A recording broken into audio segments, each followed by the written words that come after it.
और रहस्य केदारनाथ का तर्क से परे एक यात्रा। मिस्टिक भारत चैनल के लिए पूर्ण हिंदी संस्करण। कुल शब्द लगभग 3200। कहानी शुरू होने से पहले कोमल निमंत्रण। इस पवित्र और रहस्यमय यात्रा में प्रवेश करने से पहले, यदि ऐसे विषय आपकी आत्मा को छूते हैं तो कृपया इस वीडियो को लाइक करें, अपनी भावना कमेंट में साझा करें और मिस्टिक भारत परिवार का हिस्सा बनने के लिए सब्सक्राइब अवश्य करें। यह यात्रा अभी शुरू हो रही है। अध्याय 1, पर्वत का बुलावा। रवि, पुणे का एक युवा इंजीनियर, हमेशा मानता था कि विज्ञान हर सवाल का उत्तर दे सकता है। लेकिन दादा की अचानक मृत्यु के बाद कुछ अंदर ही अंदर बदलने लगा। दादा की पुस्तकों में एक पुरानी डायरी मिली। आखिरी पन्ने पर सिर्फ एक वाक्य, वो मुझे वहां बचा ले गया जहां समय नहीं चलता, केदारनाथ में। विज्ञान प्रिय रवि को यह सब कल्पना जैसा लगा, फिर भी दिल में एक आवाज गूंज रही थी, तुझे वहां जाना है। अध्याय 2, मौन की राह। केदारनाथ की कठिन चढ़ाई पर रवि अकेला नहीं था। राह में मिले तीर्थयात्री कहानियां सुना रहे थे। वो मंदिर सिर्फ पत्थर नहीं, उसमें जीवन है। वहां पहुंचते ही मन बोलना बंद कर देता है। सपनों में एक रहस्यमय साधु दिखाई देता था, जो रवि को प्रतिज्ञा का पुत्र कहकर बुला रहा था। अध्याय 3, असंभव की चौक। केदारनाथ मंदिर को देखकर रवि चौंक गया। सर्द हवाओं और बर्फ के बीच वह मंदिर अपने आप में एक चमत्कार था। उसके पीछे छड़ी थी भीमशिला, एक विशाल पत्थर जिसने 2013 की भीषण बाढ़ में मंदिर की रक्षा की। ये सिर्फ शिला नहीं, एक गाइड बोला, ये खुद भगवान की कृपा है जिसने मंदिर को छुआ तक नहीं। अध्याय 4, नामहीन साधु।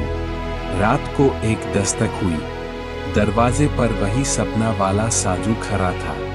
रवि, तू यहाँ जिज्ञासा से नहीं, बुलावे से आया है। बुद्धि तुझे यहाँ तक लाई है, लेकिन अब आस्था ही तुझे आगे ले जाएगी, कहकर वह साधु रात में विलीन हो गया। अध्याय 5, पत्थर का दिल। अगली सुबह मंदिर के एक वृद्ध पुजारी ने एक कथा सुनाई। पांडव शिव से क्षमा मांगने यहाँ आए। शिव बैल बनकर छिप गए। भीम ने पकड़ने की कोशिश की, शिव धरती में समा गए। जहां उनका कुबर दिखा, वही मंदिर बना। रवि ने पूछा, ये कथा है या इतिहास? पुजारी मुस्कराए, जहां तर्क रुकता है, वहां आस्था शुरू होती है। अध्याय 5 के बाद, भावनात्मक निमंत्रण। अगर ये कहानी आपके दिल को छू रही है तो इसे लाइक करें, कमेंट करें और चैनल को सब्सक्राइब करना न भूलें। मिस्टिक भारत की यात्रा अभी पूरी नहीं हुई है। अध्याय 6, जागृति की तूफान। एक दोपहर अचानक आंधी बर्फ शुरू हुई। रवि डर के मारे मंदिर की ओर दौड़ा। मंदिर स्थिर था, शांति में। अंदर पहुंचते ही उसे फिर वही साधु दिखे। भीतर जो ऊर्जा है, वो अनंत है। तुझे उसे देखने के लिए खुद को खोना होगा। अचानक जमीन में कंपन हुआ।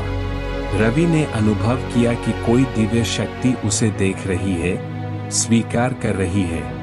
अध्याय 7, अतीत का सपना। रात को एक सपना। रवि एक प्राचीन काल में पहुंच गया। हजारों श्रद्धालु शिव के दर्शन को आ रहे थे। वहां भगवान शिव अपनी कॉस्मिक रूप में प्रकट हो रहे थे। एक श्रद्धालु रवि के दादा थे। तेरा उत्तर निकट है, लेकिन वैसा नहीं जैसा तू सोचता है। रवि की आंखें खुली। उसके हाथ में था एक प्राचीन मानचित्र, अंतर्वेद शब्द के साथ, आत्मा की ओर पुल। अध्याय 8, गुप्त मार्ग। रवि मानचित्र के अनुसार मंदिर के पीछे एक गुफा मंदिर तक पहुंचा। वहां ध्यान लगाया। ध्यान में उसने एक सुध को शरीर से बाहर पाया। वह मंदिर के ऊपर उड़ रहा था। चारों ओर मंत्रों की गूंज और दिव्यता। और फिर उसे शिव की मुस्कुराहट दिखी। आंखें बंद, लेकिन अनुभूति चुली। अध्याय 9 सत्य का प्रकाश। ध्यान से जागकर रवि समझ गया, अब वह पहले जैसा नहीं रहा। अब वह सिर्फ इंजीनियर नहीं, एक साधक बन गया है। साजू फिर दिखाई दिए। तू उत्तर खोज रहा था और तूने खुद को पाया। और वह साधु हवा में विलीन हो गए। अध्याय 10 लौटना। प्रकाश के साथ रवि अब नीचे उतर रहा था, लेकिन उसकी आंखों में शांति, उसके हाथ में डायरी और दिल में उत्तर था। वह जानता था कि सब समझेंगे नहीं, लेकिन कुछ महसूस करेंगे। केदारनाथ सिर्फ मंदिर नहीं, वह एक दिशा है जो हमें हमारे भीतर के शिव से जोड़ती है।